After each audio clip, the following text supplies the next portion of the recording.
I literally went from being dirt broke to making six figures. I am not exaggerating when I say that. I heard the girlies want to know the story, so I'm going to let the girlies know the story. It all started in 2021. I went on a fast, a 40-day fast. I felt like something drastically needed to change in my life. I was depressed from my job. I was lonely as I was living in Philadelphia by myself.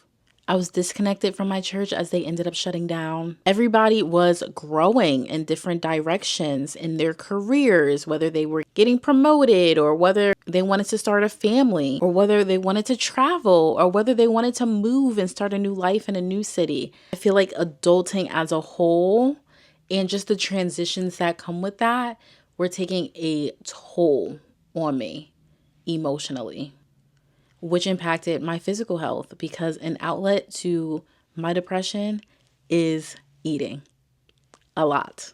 So I went on this fast hoping for breakthrough in my life. And breakthrough I received, seriously.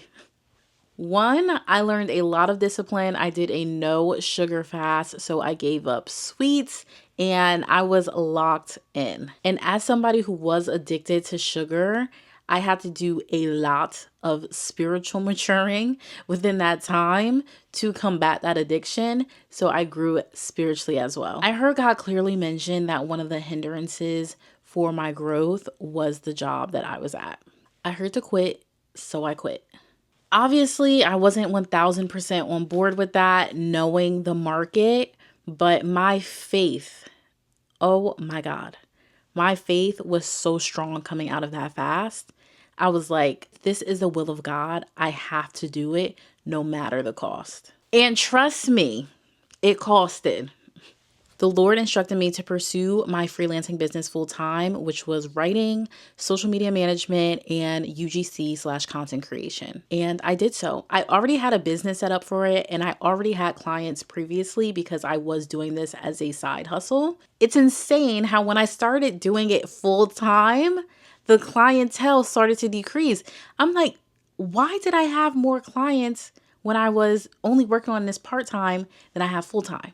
Therefore, I took it upon myself to redo my logo, my website, my branding, and present myself in a marketable way, which helped. I started taking on different types of clients and working with different publications, so it was healthy in that aspect as I learned a lot very quickly. I also took it upon myself to substitute teach part-time just so that I could have that supplemental income to pay my bills.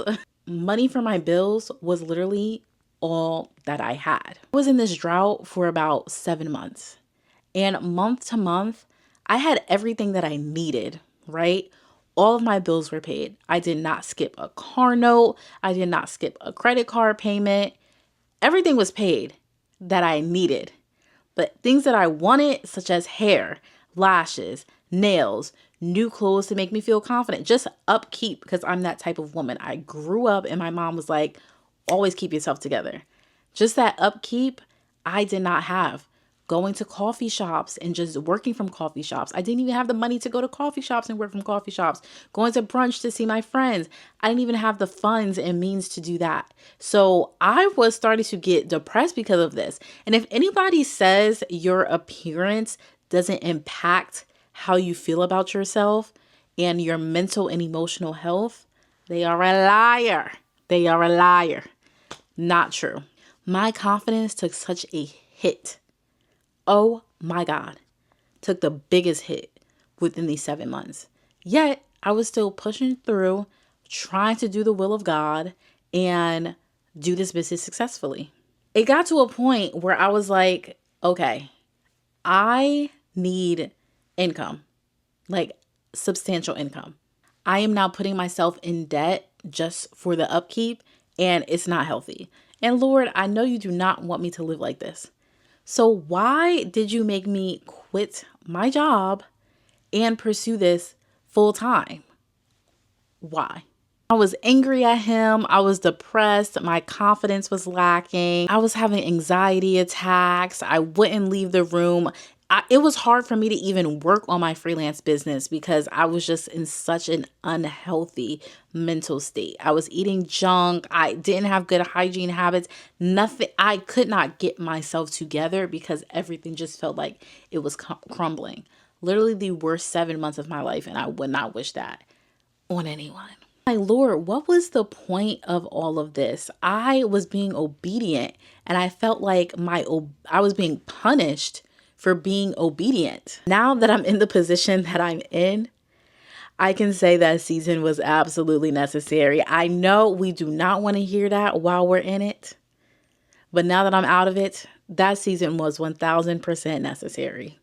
For one, at my last job, I complained about it so much. Was it a terrible job? Absolutely. But it was a job. It was paying my bills. It was providing me more income for upkeep, and it exposed me to new experiences and some great people. I had no right to be complaining as much as I did about that job when I had that job, especially because I prayed for that job. 2, I had to learn what it looked like to surrender completely. I am used to having a plan for XYZ. 3 months, I'll do this. In 5 years, I'll do that. If I go to this networking event, I can connect with this person and I'll go here. I'm very calculated and strategic when it comes to things like that, where I just did not give God room to interrupt. And I would tell God during this phase, I would be like, this is why I don't give you the opportunity to disrupt my life, because look how it ended up. And that very statement let me know that I do not trust God fully. If I'm going to actually live out this Christian walk, I need to be reliant on Christ and not myself. And that journey showed me how much I relied on myself and not him. So that was another lesson. The third lesson that I learned is that obedience is not always pretty. Obedience doesn't always look like immediate breakthrough, immediate promises coming to pass. Your obedience can lead you to a place where it's like, bruh, this is terrible. It was better in the world. It was better when I wasn't in the will of God. Obedience doesn't always provide instant gratification. And that's also what I learned. Am I going to let God use this season, or am I just going to complain through this season? Let me dig into what the Lord is actually trying to tell me and not harden my heart because of the circumstance that I'm in. When I said that I wanted to follow God and I take up the cross, it included this. So let me embrace it. Let me stop being so self-consumed and upset, feeling like he didn't come through for me. When indeed he did. When I told you every bill was paid, I don't know how, but every bill was paid. He provided my needs, but not my wants. And I had to learn what that sacrifice looked like. What I'm not saying is that every time you're obedient, it will lead to struggle, or it has to lead to struggle for you to learn the lesson.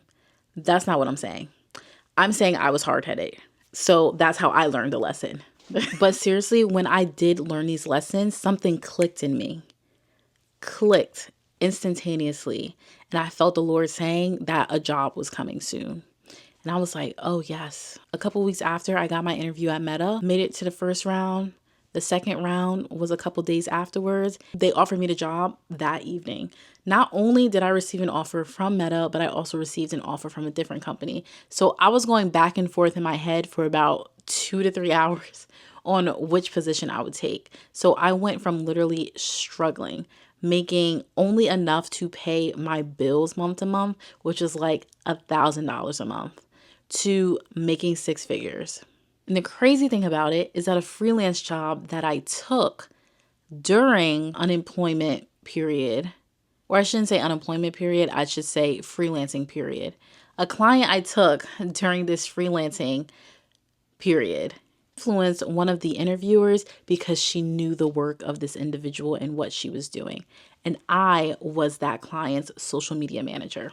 So I say all of that to say, though you may feel like you're in the trenches, God is using it for a reason.